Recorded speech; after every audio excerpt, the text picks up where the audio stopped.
ಯಾವಾಗಲೂ ಅದೇ ತಿಂಡಿನಾ ಅಂತ ಕೇಳೋರಿಗೆ ಸ್ವಲ್ಪ ಡಿಫ್ರೆಂಟಾಗಿ ಟೇಸ್ಟಿಯಾಗಿರೋ ಅಂತ ಈ ರೈಸ್ನ ಒಂದ್ಸರಿ ಟ್ರೈ ಮಾಡಿ. ಲಂಚ್ ಬಾಕ್ಸ್ಗೆ ಇದು ಹೇಳಿ ಮಾಡಿಸಿದಂಥ ರೆಸಿಪಿ. ತರಕಾರಿನೇ ತಿನ್ನಲ್ಲ ಅನ್ನೋಂಥವ್ರಿಗೂ ಸಹ ಇದು ಬೆಸ್ಟ್ ಆಪ್ಷನ್. ಮೊದಲಿಗೆ ಕುದೀತಾ ಇರೋ ನೀರಿಗೆ ಸ್ವಲ್ಪ ಉಪ್ಪು, ಕಟ್ ಮಾಡಿ ಕ್ಲೀನ್ ಮಾಡಿರೋ ಅಂತ ಕಾಲಿಫ್ಲವರ್ನ ಹಾಕಿ ಒಂದು ಕುದಿ ಬಂದಾದ್ಮೇಲೆ ಅಂದರೆ ಅರ್ಧ ಬೆಂದ ಮೇಲೆ ತೆಗೆದಿಟ್ಕೋಬೇಕು. ಈಗ ಸ್ಟವ್ ಮೇಲೆ ಬಾಣಲಿನ ಇಟ್ಕೊಂಡು ಎಣ್ಣೆ, ಕಾಲಿಫ್ಲವರು, ಅರಿಶಿನ, ಉಪ್ಪು, ಅಚ್ಕಾರದ ಪುಡಿ ಹಾಕಿ 2-3 ನಿಮಿಷ ಚೆನ್ನಾಗಿ ಇದನ್ನ ಎಣ್ಣೆಯಲ್ಲೇ ಫ್ರೈ ಮಾಡಿ ತೆಗೆದಿಟ್ಕೋಬೇಕು.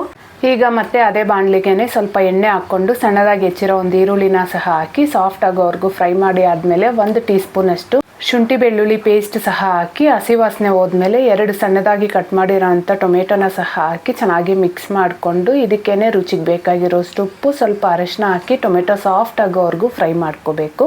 ಈಗ ಇದಕ್ಕೇನೆ 1 ಟೀ ಸ್ಪೂನ್ ಅಚ್ಕಾರದ ಪುಡಿ, 1 ಟೀ ಸ್ಪೂನ್ ಧನಿಯಾ ಪುಡಿ, ಅರ್ಧ ಟೀ ಸ್ಪೂನ್ ಅಷ್ಟು ಗರಂ ಮಸಾಲ ಸಹ ಹಾಕಿ ಹಸಿ ವಾಸನೆ ಹೋಗೋವರೆಗೂ ಚೆನ್ನಾಗಿ ಮಿಕ್ಸ್ ಮಾಡಿಕೊಂಡು ಒಂದು ಸಣ್ಣ ಗ್ಲಾಸ್ ಅಷ್ಟು ನೀರನ್ನ ಸಹ ಹಾಕಿ ನೀರು ಕುದಿ ಬಂದಾದ್ಮೇಲೆ ಕಾಲಿಫ್ಲವರ್ ಸಹ ಹಾಕಿ ಚೆನ್ನಾಗಿ ಮಿಕ್ಸ್ ಮಾಡಿಕೊಂಡು ಕಾಲಿಫ್ಲವರ್ ಚೆನ್ನಾಗಿ ಬೇಯೋವರೆಗೂ ಫ್ರೈ ಮಾಡ್ಕೋಬೇಕು. ಈಗ ಉದ್ರುದ್ರಾಗಿ ಮಾಡಿ ಇಟ್ಕೊಂಡಿರೋ ಅನ್ನ, ಕೊತ್ತಂಬರಿ ಸೊಪ್ಪು ಹಾಕೊಂಡು ಮಿಕ್ಸ್ ಮಾಡ್ಕೊಂಡ್ರೆ ಸಖತ್ ಟೇಸ್ಟಿ ಬ್ರೇಕ್ಫಾಸ್ಟ್ ರೆಡಿ.